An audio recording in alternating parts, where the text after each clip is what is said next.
Hello, today we'll learn how to find the number of solutions of a linear system without actually solving it. So for that, first what we need to do is find or put the equation in y is equal to mx plus b form, which is also called as the slope-intercept form, from which we can get the slope and the y-intercept from the equation itself. Once we put the equation in this form, what we do is we identify the slope, also represented by m. If the slope is not equal for the two equations, which means there will be one point of intersection. The scenario could be like this. So here the two lines, they do not have the same slope or they do not have the same slant.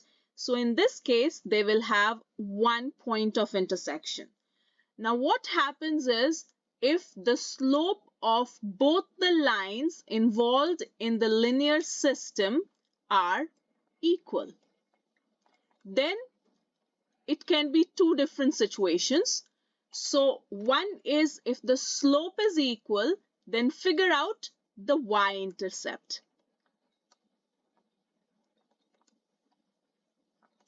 So if the y-intercept is the same, which means now the slope is also equal and the y-intercept is also same. So we are talking about the same lines. They are going to be coincident, and this means they will have many solutions.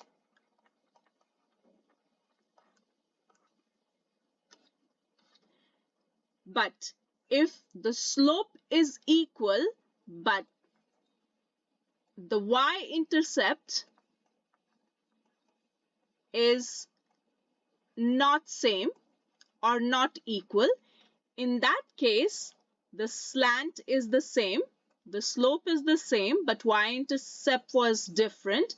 So in this case, the lines are parallel, and this means there's going to be no solution.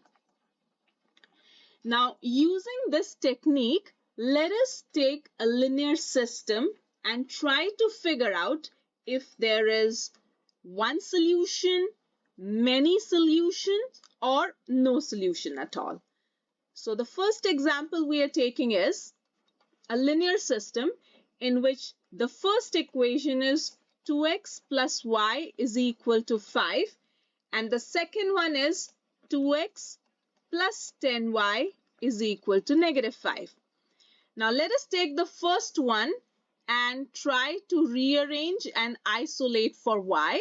So here 2x can be moved on to the other side. So we have y is equal to negative 2x plus 5, which has been put in the form of y is equal to mx plus b. And for this equation, let us again do the same process. So keep the y over here and move 2x on the other side of the equation, and this leads to 10y is equal to negative 2x minus 5. And now to isolate for y, the 10 is in multiplication, so on the other side it will go in division. So we have y is equal to negative 2 over 10x minus 5 over 10. So if we write in a simplified or reduced form, negative 2 over 10 is negative 1 over 5x, and negative 5 over 10 is minus 1 over 2. Now, if we compare the linear system, so let us look at the slopes first. So the slope of the first one is negative 2, and the slope of the second one is negative 1 over 5. This means the slope of the first equation or the first line is not equal to the slope of the second line, which means this linear system has one point of intersection or it has one solution to it. Let us take another example.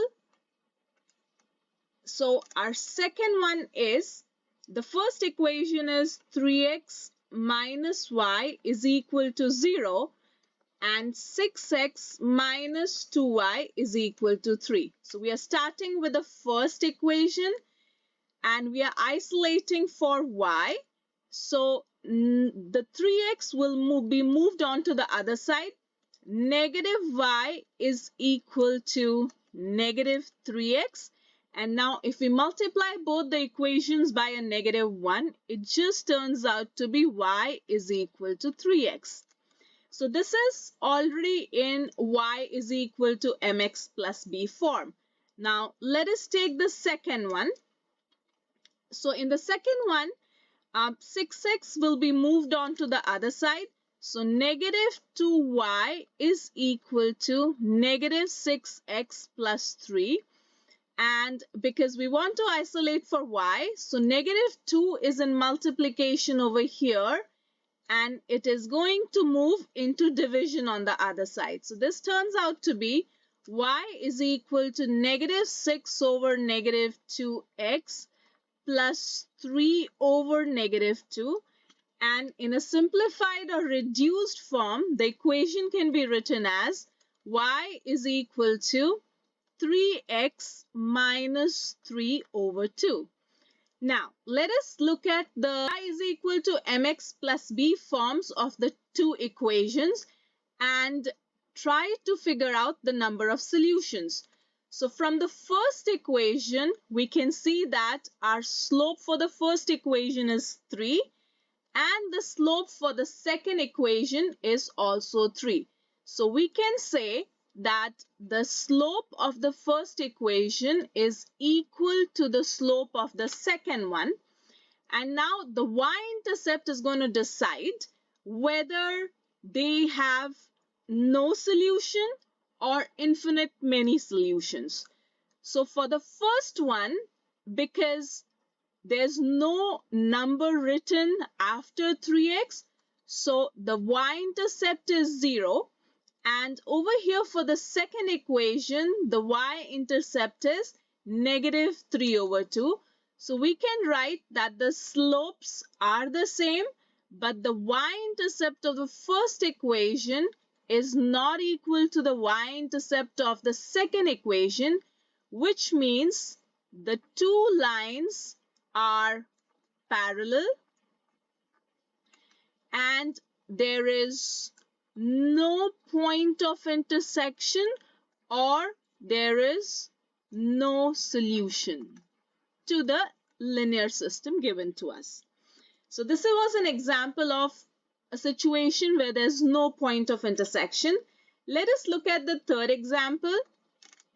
So in a third one, the first equation is x plus y is equal to 2. And the second one is 3x minus 6 is equal to negative 3y. So let us start with the first equation. Isolate for y. So x needs to be moving on to the other side. Y is equal to negative x plus 2. So this is already in slope-intercept form. Now let us do the same thing with the second one. So let us move 3y on the left side and the other two on the right side. So we have 3y is equal to negative 3x plus 6. And because we want to isolate for y, so 3 goes in division on the right hand side. This becomes y is equal to negative 3 over 3x plus 6 over 3. And the equation now reduces to y is equal to negative x plus 6 divided by 3 is a 2. Let us again compare the y is equal to mx plus b forms of the two equations. So here, because it is negative x, which means the slope is negative 1, The same is the situation with the other equation also, and both the equations we can see the slope is -1. So we can clearly write that the slope of the first equation is equal to the slope of the second equation. Now let us look at the y-intercept. So y-intercept of the first equation is 2 and the second equation is also 2. Being the slopes the same and the y-intercepts also the same, it means these are equivalent equations. So the two lines are coincident. They are one on the top of the other and they have many points of intersection, or there are many solutions to this given linear system. I hope you understood and enjoyed the video. See you in the next one. Bye-bye.